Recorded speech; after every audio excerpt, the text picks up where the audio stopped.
Hello mga basyang! It's me again, Churburn. So isa ka rin bang Pinoy na nangangarap makapagturo dito sa Thailand? So for today's video, ayan, tutorial day. So syempre, kailangan natin magpahatid. Ayan, so dumating na tayo sa school. Gawa nga nung 3 to 4 minutes lang naman ang layo ng apartment namin papunta ng school. So, syempre, kailangan natin talagang pumunta ng school para mag-prepare ng ating lesson or topic for today. So, ayan, gumawa ako ng PowerPoint presentation. Then, after kong gumawa ng PowerPoint presentation, nag-print na rin ako ng mga worksheets para sa mga anak ko. Ayan. Actually, hindi lang estudyante ko or yung mini English program 3 students ang tuturuan ko, pati yung mga regular class. Ayan. So, ang topic na ginawa ko ngayon is yung places kasi nanonotice ko sa kanila, hindi nila alam i-differentiate kung ano yung a hospital, ano yung bakery, supermarket. As in, isa lang talagang sinasabi nila niyan, market. Ayan. So, yung pharmacy, clinic, ang difference ng clinic at saka ng hospital. So, yan yung topic namin ngayon. So, masusi ko po talagang ginawa.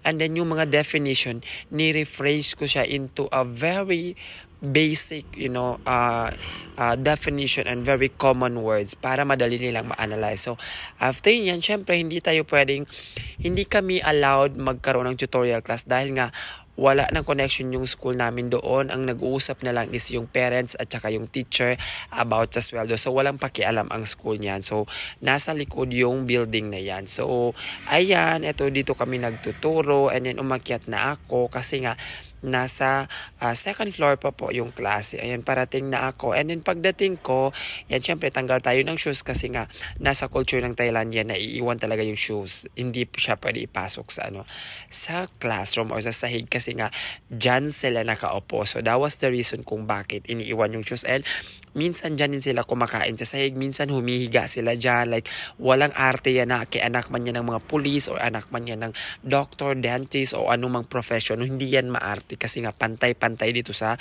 Thailand. Walang mataas, walang mababa. So ayan, nag-explain na muna ako para sa kanila para syempre mas maintindihan nila. Alam nga naman, bigay lang ako ng automatic ng worksheet tapos hindi nila alam kung anong mga definition ng mga words at saka ano itong mga places na ito. What are these important places na kailangan nila malaman? Kasi nga, sometimes pag tinatanong ko sila, have you been to hospital or have you been to a bakery at to a supermarket? Hindi nila ako totally masagot kasi nga, hindi pala sila familiar doon sa mga places na yon.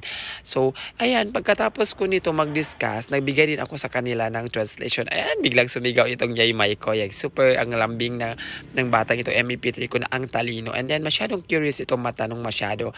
So, ayun, syempre, 3 hours lang yung klase ko. That's 12 to 3. Ayan. So, tapos na ako sa klase ko. Hindi ko na binidyohan yung buong klase kasi syempre, abutin tayo ng, oh my God, ang tagal. So, ayan, bago ako umalis, syempre, kailangan malinis yung whiteboard. Kailangan nililinis ko talaga yan para yung susunod na magkaklase is, syempre, malinis din. And ayan, sa pagwawalis ko, meron pala akong pagkain. Ayan, naiiwan ng mga bata ko. Parati yung nangyayari. Ayan, bukod sa pagkain, ayan, meron pa ako minsan napupulot sa kanila na na mga pera na naiwan nila. And then, pag tinanong mo yun, okay, ganito, sinong nakaiwan ng pera?